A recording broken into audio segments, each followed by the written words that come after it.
It's time for the Access of Easy podcast, the weekly technology digest that keeps you ahead of the curve.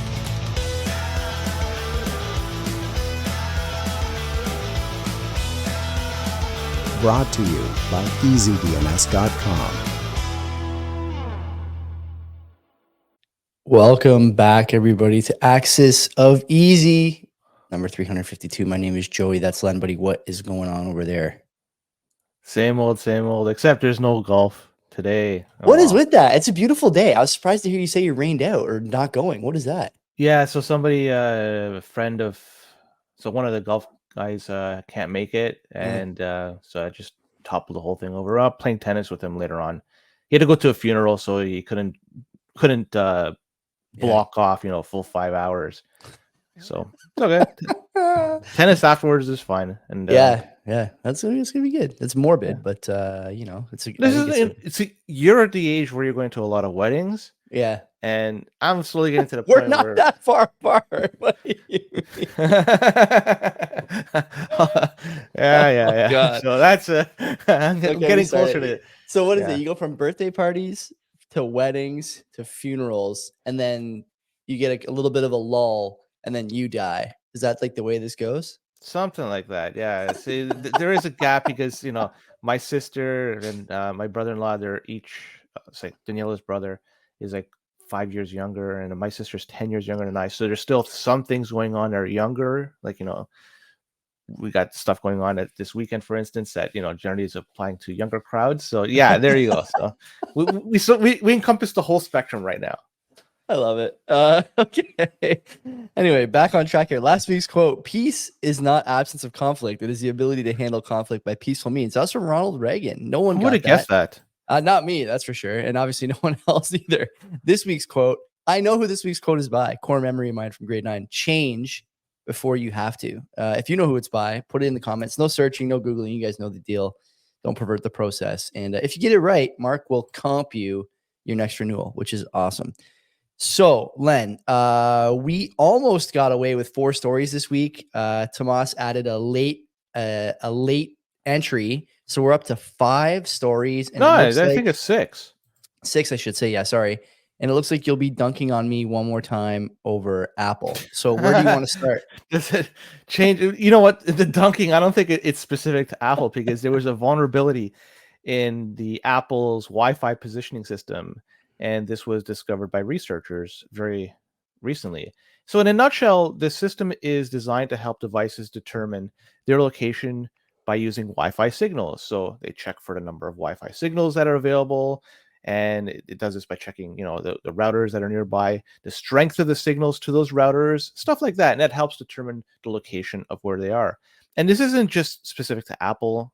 Google does the exact same thing. So everybody that has this type of stuff, it's available on their phone. So it's not just an Apple thing. But either way, researchers found that they could track the user location of the Apple users by exploiting the way the Apple system works.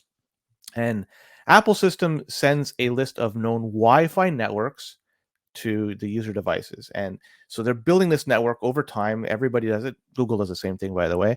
And this list includes the MAC addresses of the nearby routers. This is this very specific address that's unique to each router. Every computer has one too, and every Wi-Fi has one. But so they use that to assign for each network device to define where they are. And by collecting these MAC addresses, they're able to assess a large number of devices, all these Wi-Fis, these routers, and researchers were able to build a database of the Wi-Fi network locations. And the researchers then were able to query Apple's system for data on specific MAC addresses. And this allows them to track the location of the devices and also which devices they connected in the network. So in total, they're able to track nearly 500 million Wi-Fi networks. What the problem is, this vulnerability could expose where people's movements are. It could track people's movements, including what happens in crisis zones. And there's an option here. There's a way to opt out for the data collection service. It's not done by the phone, from what I understand. It's done by the router itself. So if you do run a router, you could add the string underscore nomap, one word, NOMAP, to the end of the SSID of your network. And this will make sure that it's not going to be added to the data collection service. And also it doesn't add to Google's collection service, but like really, you can simply just hide your MAC address. That's probably your SSID. That's the best way to do it, opt out. But that's my opinion. But yeah, this is just a vulnerability within the Apple's ecosystem. But to be honest, they're collecting data the exact same way Google's doing it. So this vulnerability may have been exposed within Apple. It's just a matter of time before the same thing is done within Google. The thing that people care, we'll see if they change their habits. We'll see.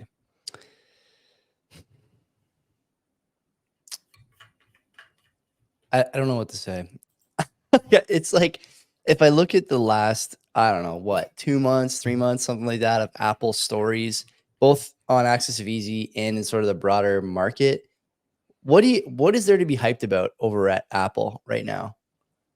I'm not an Apple user, so it's hard for me. You're the wrong person to ask. I am, and I was a big Apple shareholder too. I am no longer a big Apple shareholder, but you know, I look at like the way that these guys have treated the devices. They seem to be all flash, no function at this point.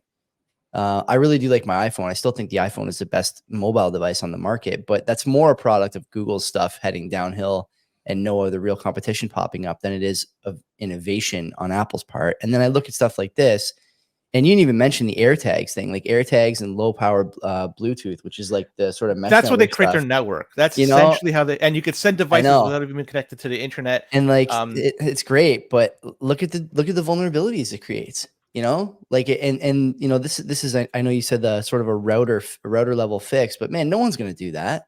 It should be on Apple to fix this stuff, not on you as the user.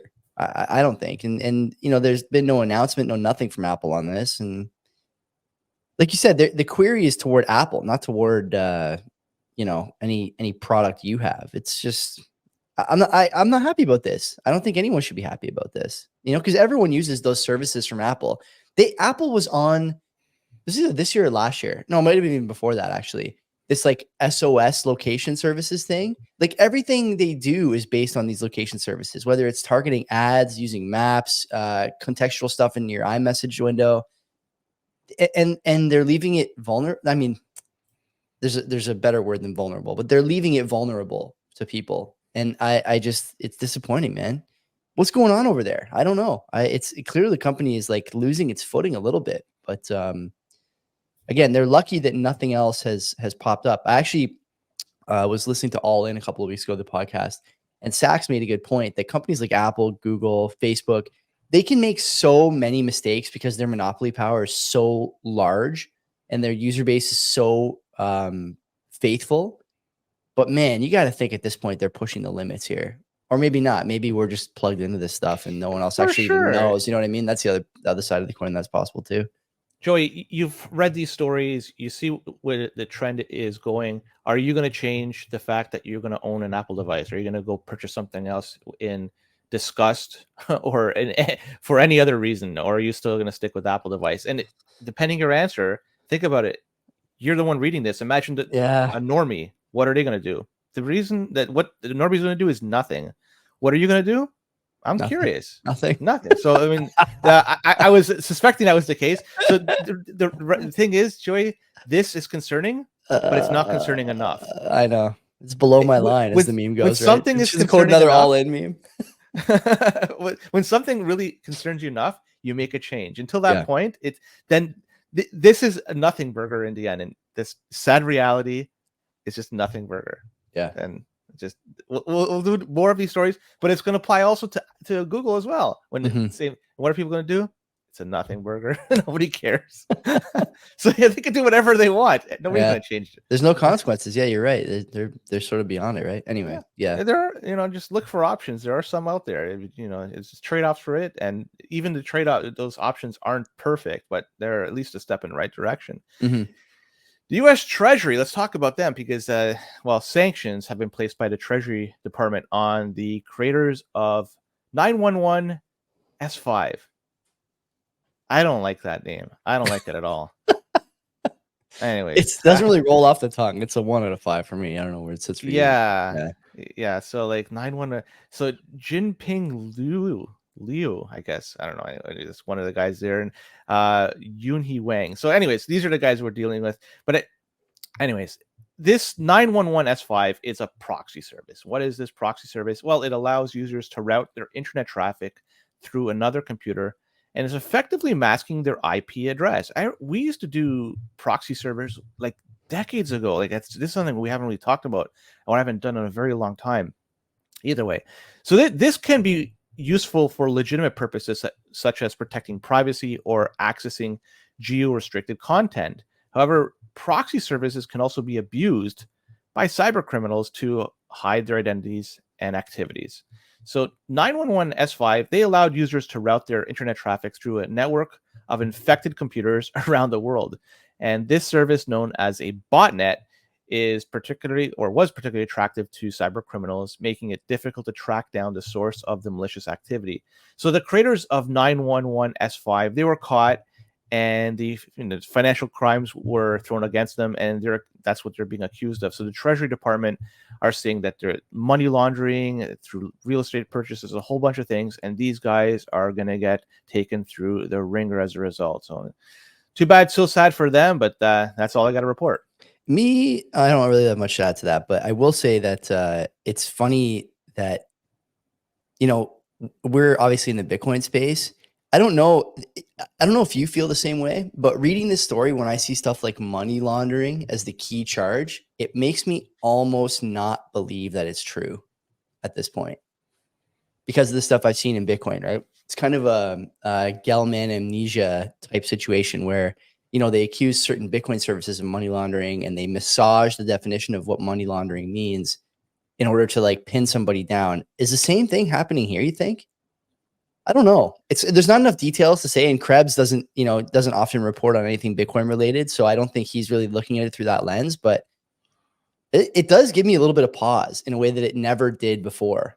I can't be the only one.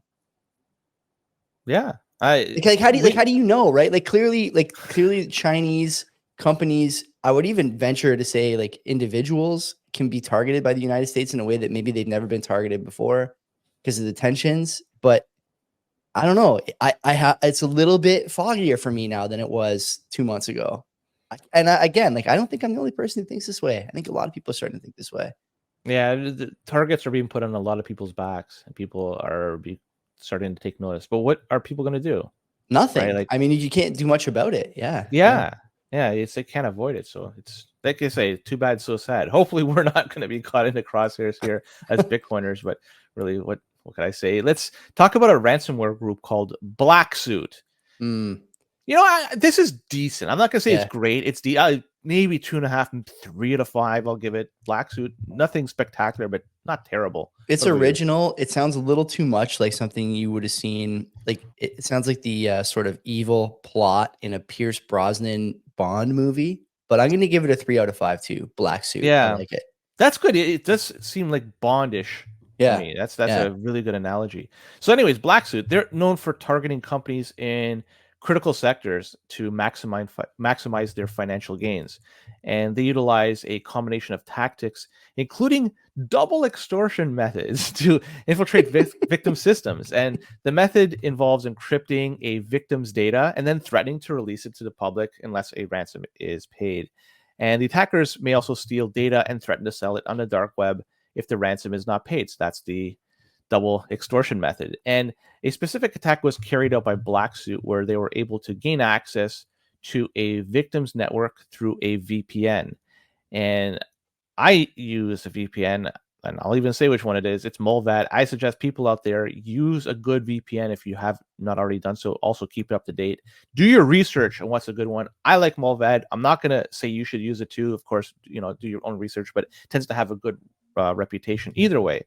So they're able to exploit the VPNs, and they're using a tool called BlackSuit was using a tool once they got into the network called PS Exec, and that's to move laterally across the network. And PS Exec is a legitimate tool that allows administrators to remotely execute commands on other computers. And attackers were able to abuse this to move laterally through the network and gain access to additional systems. And after gaining access to user accounts, they compromised them, infiltrated the data, got it from the victim's network. And in terms of what was taken, there's not much specific that we could get, but it could have included sensitive information like financial records, personal data, intellectual property. But yeah, this is pretty damning stuff, and it's all due to the fact that people are using terrible VPN products. So I'm just going to go to that's the root of this all, and I just want to highlight, if people are using one, make sure A, it's up to date, and B, it's reputable. If not, you're going to get hacked or potentially hacked, and these guys unfortunately did. Pretty jokes that people are still having problems with like password related stuff from the article. Okay, this is the interesting thing to me. The BlackSuit attack observed in April began when a threat actor gained VPN access to the customer's environment through a valid account, likely using credentials that were brute forced or accessed in a password dump. Len, if you end up in a data breach and your password gets dumped on the internet, you deserve to know. This is the key, right? So when you say that you got to pick a reputable VPN provider, a reputable VPN provider doesn't allow the password breach to happen, but if it does, they tell you, right? And these guys obviously kept this data private or kept the leak private. Also, little stuff like location-based logins. Like I have a hard time believing that the jurisdiction in which the account, this valid account, quote unquote, was accessed, is the same one where the person was registered. And like VPN services are supposed to have that sort of location stuff really pinned down, really cut, dry, clean, obvious. They know what they're doing on that front. It's avoidable, I think, is the word I would use for this, both by the provider and even by the user at the end of the day. And neither really lived up to their expectations on this front for this story. And you get the same result. It's the same result every week. Yet people who don't use proper passwords, people who don't use proper security, companies that don't report on incidents until it's too late, and then they have no choice but to report when someone gets pwned. Standard, man. It's the access of easy flow chart, basically. Like we see this every week, multiple times a week. Just don't do this stuff if you're one of these companies. Fess up to it, get better. People appreciate that, by the way. Like I said, sort of on the Apple and Google side, I appreciate, even though I'm not going to switch phones as Apple continues to, its steady decline. The other providers are not doing anything better. Like, if you're a company that gets hacked and loses data, all you have to do is respond more promptly and in a more complete fashion than other providers who would not have done that. And you still are better off. But if you do nothing and you get found out later, you wind up in the podcast, right? Easy stuff to sort of figure out, but they just never, they never do. They never do. Molvat, you get issued an account. Mm-hmm. It's 4, 8, 12, 16 numbers, and it's randomly generated. That's your account number. Nice. So good luck hacking that. Yeah. So it's anyway. And it's so like you can't reuse account, credentials and stuff like that. Like it's stuff like that's so simple, but no one does it, right? Like you always say, people are constantly sacrificing convenience for security, or the other way around, I should say. And this is another example of that, in my opinion. Mm-hmm. All right, let's talk about Discord. Sure. And there's a recent surge in malware and phishing attacks that's taking place on Discord. And cybersecurity researchers found that over 50,000 malicious links were placed on Discord in just the last 6 months alone. And phishing attacks are common tactics that are used by cyber criminals to trick users into downloading malware or giving up personal information. And these attacks often involve sending users deceptive messages that appear to be from legitimate sources. And they think they're coming from trusted members on Discord, like a friend or whatever. These messages contain links. When clicked, it downloads the malware and it goes on the user's device. And it steals personal information, damages file, takes control of the device, all that stuff. And they also mentioned that they're taking advantage of what's in Discord called Discord Nitro, and this is a way to lure users in. And Discord Nitro is a premium subscription services that offers a number of benefits, such as animated avatars and custom emojis. It's all fluff. That's really all it is. Yeah, but it's a niche thing. Like if you want to know who Discord is geared toward, that's basically the same as like in-game cosmetics. They know what their target audience is, and people buy it. Yeah. and to click on these links is too bad. But so they're offering up the promise of this free Nitro in exchange for the user's login information or credit card details. And people give it up. And yeah, so it's likely that this is targeting Discord because there's a large segment of the United States population that is on Discord. Yes. But still people need to be, aware of what's going on. Don't click on stuff. Don't get suckered in for free Nitro, even if you want it. Like it's trash. I use Discord. We have our Canadian Bitcoiners podcast server on there that we talk, or channel on there. We talk about the number of different things related to Canadian Bitcoiners. There's people dropping phishing links in that, or trying to impersonate us even in that chat. That's like a small petri dish of like, a little community that we have. And that's so common. So the impersonation is it's rampant throughout Discord. That's a problem. You get sent a request for a friend request or whatever. People are aware. Thankfully, the people in our channel, they're aware of what's going on. They don't fall for it, but there's a lot of suckers, unfortunately, that are falling for it. And Discord seems to be like the best place to do that. So yeah, if you're on it, be careful. Yeah. 50,000 messages is really, it sounds like a big number at first glance, but if you look at the number of servers, there's, it's hard to pin down exactly how many quote unquote like communities there are on Discord, but the number is between like 20 and 30 million. So 50,000 spam attempts or phishing attempts in 6 months is really not that many. I'd be curious to know what the trend looks like there over the years. Is it going up or is it going down? The other thing, Len, that I really am surprised by, Discord is niche enough that it's kind of hard to imagine someone who has Discord manages to like figure out the server invites, use the interface, which is not that easy. It's definitely not as easy as like the PSN chat or the, Blizzard chat if you play Diablo, or the Age of Empires chat and voice if you play Age of Empires. I have like a small window of vision here. Obviously, I don't play that many online games, but that's a pretty tech savvy group. The only thing I can think is that there's also a lot of young people there, like kids. Are they the ones who are getting dinged by this? I don't know. I have a hard time believing that this is like a good pot of people to fish into. Because it seems like they're like the terminally online bunch, right? These guys have the intrinsic, digital literacy that's missing so often from the people targeted in the stories we cover. Most of the time, it's older people or people who are kind of using standard stuff like Amazon or their online banking or whatever, right? But for this group, it seems weird that there's a legit phishing community in this boat. I don't get it. Hey. I honestly don't get it. Because like, think about it. Like you and me are online all the time. I hate Discord because it's so counterintuitive. Like it's just I think a crappy interface. And so I don't ever use it. But if you were using it, presumably you'd be able to navigate that. And to navigate it, you'd have to like look up how to navigate it and all these things. I mean, I don't have to go through the whole process, but come on. That can't be the best place to spend your time if you're fishing for passwords, can it?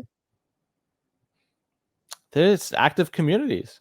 That's a lot of gamers going there. Yeah. A lot of gamers going there. So that's probably it. And, if young guy or gal looking for, free Nitro. Yeah, I want it. Here, take my credit card. Do you really need the animated avatar, Anon? I'm not sure. Do you really need it? Do you really need the extra character limit?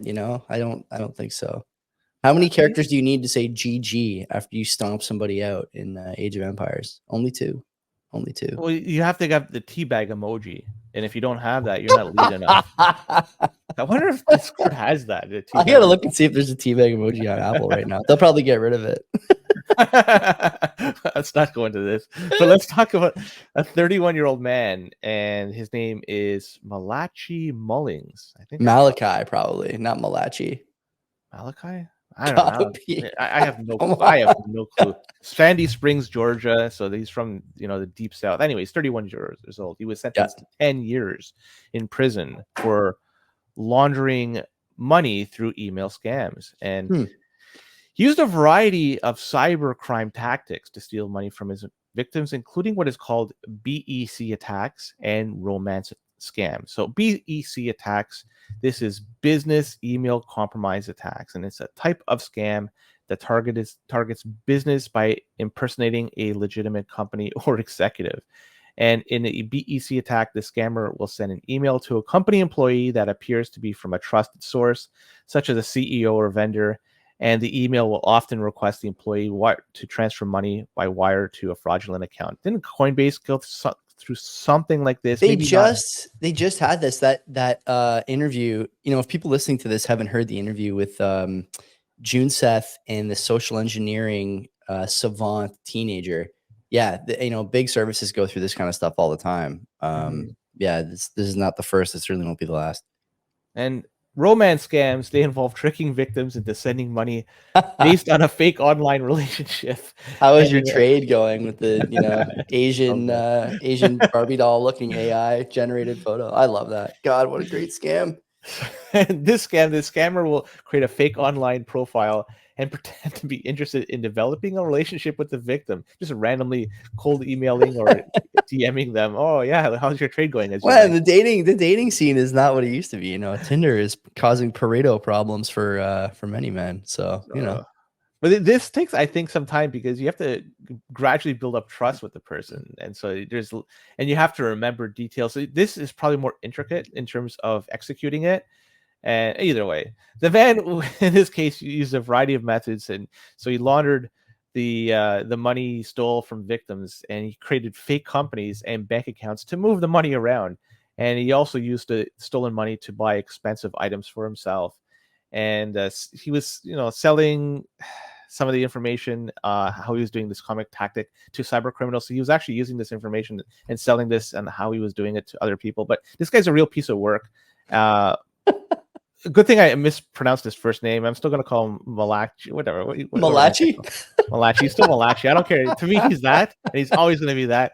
But, he's got to watch out. Maybe he's, don't drop the soap because it's going to be a tough 10 years for him. And who are his... You see in the article, it says it together with his co-conspirators. He did this. Who are his co-conspirators? They don't mention it. I know. So what is it? He's running polyamorous relationship scams. There's multiple people entering into this degenerate triangle of sexual tension. What's going on? To the tune of, okay, this is great. Together with his co-conspirators, Mullings engaged in financial transactions designed to conceal the fraud proceeds and use some of the proceeds to purchase luxury items. Here's a good way to stay incognito if you're ripping people off. This included a Ferrari that was purchased after obtaining $260K from a romance scam. Listen, I am positive that there are two good ways to get caught committing crime. One is posting on Twitter and TikTok about your newfound riches and lifestyle. The other is buying a Ferrari. I think Ferrari and Lambos and Ferraris are the easiest way to get caught because no one's got them. And if you're driving around in a Ferrari and you're living in a 1,000 square foot house in the southern United States, well, you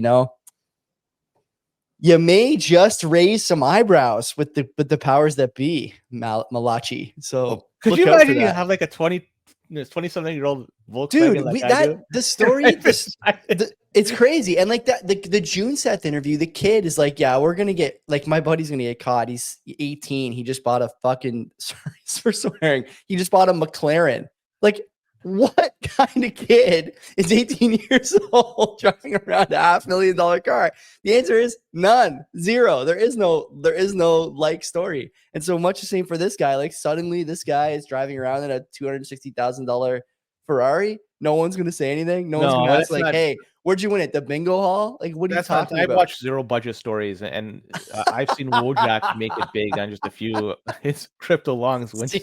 I love zero budget stories. That's the best channel on YouTube. I used to watch that before we did CBP because I was just sitting around waiting. Oh God, those cartoons are the best. They're the best. I like they're still doing it. I know. I don't watch it as often as I used to, but I still get a laugh out of it every time. I enjoy it. Anyways, let's keep moving this thing along. This is the bonus story, Ticketmaster hack. And there was a massive data breach that exposed the personal information of millions of Ticketmaster users. And hackers are claiming they have stolen the data, and it's totaling around 560 million people in total.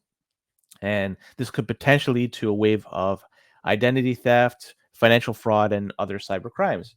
And the exposed data reportedly includes a treasure trove of sensitive information, including the names, addresses, email addresses, phone numbers, and even some payment methods.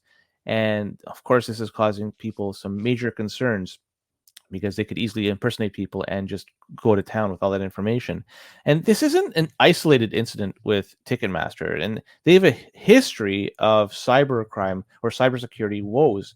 And in the past, Ticketmaster was hacked by a rival company, and they were forced to admit that their ticketing system was vulnerable to automated bots that could scoop up tickets before real users had a chance to get them. And you know what? It's too bad because they've failed to adequately address these problems, and they get hacked over and over again. And Ticketmaster, look, 560 million users, a lot of people use it. So, and it's too bad. But like we say, the onus is on them. But we're going to continually still use Ticketmaster. Not that I haven't used Ticketmaster in maybe a couple of decades, but still, people, what options they have? They want to go somewhere. They're not Yeah. going to buy it on Craigslist or Kijiji. These tickets are going to be scam tickets. They got to try to get away from the source, like Ticketmaster. But you know what? You want to go watch that concert? You got to give up your information, and who knows? Maybe you get hacked in the future, and somebody will impersonate you and screw you over in the end. But it's too bad for people that use Ticketmaster. Okay, I love the name of the group who compromised the data, Shiny Hunters. Do you know what that's a reference to? Is that a Sega Genesis game? No, it might be. I think it's a reference to Pokemon though. Like there's a random like the RNG in the newer games. I say newer, probably like any game that's less than 20 years old at this point. That you can get a quote unquote shiny variant of a Pokemon that has like different colors on the screen. And so it's very rare that you wind up finding a shiny version of a Pokemon. Even more rare that you wind up finding a shiny version of a one-time encounter during the game's sort of storyline. And so Shiny Hunters, I would imagine, is that. I would give that a 5 out of 5. I like that a lot. That really tickles my nostalgic nerve. So anyway, I asked ChatGPT here to write me a joke about the Ticketmaster breach using a Taylor Swift lyric. Do you know what it came up with? I don't even listen to Taylor Swift, so I can't even. I knew you were trouble when you logged in. That's very good from a chatbot. I couldn't think of one, and so usually I'm pretty quick on my feet with stuff like that, but the bot helped me. Ticketmaster sucks. Okay, it's the worst part of going to a concert. Nothing is even close. I know people say Live Nation's bad. I don't even know if they're the same company. They may be. Ticketmaster is the worst. They make it very difficult to sell tickets on the secondary market, which is terrible. It shouldn't be allowed, honestly. Ticketmaster also, I want to note, works with labels to make sure that artists get very little from. I can't remember what the terminology is. There's like a phrase they use in the industry, but basically, artists get almost nothing from parking, beer, or concessions. So you only get your ticket sales, and only a portion of your ticket sales go to the artist. So when artists sign with their labels, usually if they're a major artist who's going on a major tour, they get what's called an advance. And the advance is really to sort of fund the lifestyle and help you fund, the kind of gadget acquisition regime you want to run, right? You want to buy a new hat, you want to buy a new sweatshirt, you want to look good on TV, whatever. These guys will give you the money to do that. But you basically have to sign this deal where you get very little of the proceeds outside of the ticket sales. You get very little of even the ticket sales, and on top of that, Len, you actually have to fund stuff like snacks and food and security and stuff for your tour out of pocket a lot of the time. So like Ticketmaster is not just screwing customers, but also screwing artists in a lot of ways. And obviously they're the subject of much debate, and they're under a lot of scrutiny from the United States at the moment. I think there's an antitrust lawsuit against them right now for their role in that whole ecosystem. As the saying goes, couldn't have happened to a nicer guy, this data breach. So most of the time I feel sympathy, but not this time. Sucks for the people that are kind of losing their data or having their data compromised, but I hate Ticketmaster with a passion. So I want to see them pay a dear price for this. Makes me want to long their stock. Yeah, go long. Are they publicly traded? Live Nation's publicly traded. What's Ticketmaster going for? It's $93.32 US, and it's down. So Live Nation is Ticketmaster, I guess. Is that true? Okay, yeah. So I mean, I didn't realize how much like the service is crappy for the people that are artists. Yeah, it's bad. whole I thought, thing's once bad. you made it to Ticketmaster, you're Yeah, golden. I mean, the whole industry is exploitative, but it's just someone is always losing. I understand that. Don't get me wrong. I'm not one of these people who's like everyone needs to win. We all have to be happy at the end of the day. That's not true. It doesn't jive with reality. But these guys really are making a king's ransom, being a rent seeker, and we have to see this stop. We've basically seen the evolution of all these markets in every other facet of life, stuff like eBay, Kijiji, Facebook Marketplace. You can even send people stuff, digital goods online now, whether it's in a game or whatever. Obviously, Bitcoin for monetary uses, but these guys have managed to put a walled garden around live entertainment. It's ridiculous, completely ridiculous. I can't stand this company, and so yeah, too bad, so sad. Too bad, so sad. Well, let's go to the last story, I guess. It's more of an update. Yeah. And easyURL, that's a URL shortener that's been going on for some years. And EasyDNS has gone through the process to rebuild it and to revamp it. And now you could check it out. The soft launch for the new tool, it's URLTools.com. You could check it out. It's open to anybody, and you have to create a free account in order to unlock all the features. And some of the new capabilities include SSL, so you could do the redirects, the ability to add your own overlays and splash pages before destination, enhancing reports on clicks, and also, this may be big, QR codes to go with your URLs. So check it out. It's URLTools.com. This is going to be a new overhaul of the easyURL.net. So if you are a user of the easyURL.net, and you're going to see that there's going to be a change over time to the new one. So check it out. Seems pretty good. I know that QR codes is a big thing, and the inclusion of this with your URL, so you could have it tied to your URL, is pretty cool. So check it out. I like this idea. Have you gone to the website and tried to use it? I've gone to it, just the splash page. I didn't really use it too much. So I'm on the website right now. Did you sign up to create a free account? That's no, what not yet. Not yet. But you have to do a CAPTCHA if you don't sign up to do an account. So I tried to do CanadianBitcoiners.com and shorten it. Here's the CAPTCHA question. Okay, let's see if you know the answer. Select all images of animals that hatched from an egg. All right. Now you tell me. We got dogs. What looks to be a teapot. Definitely not. Wolves or foxes and penguins. Do any of those animals come from eggs?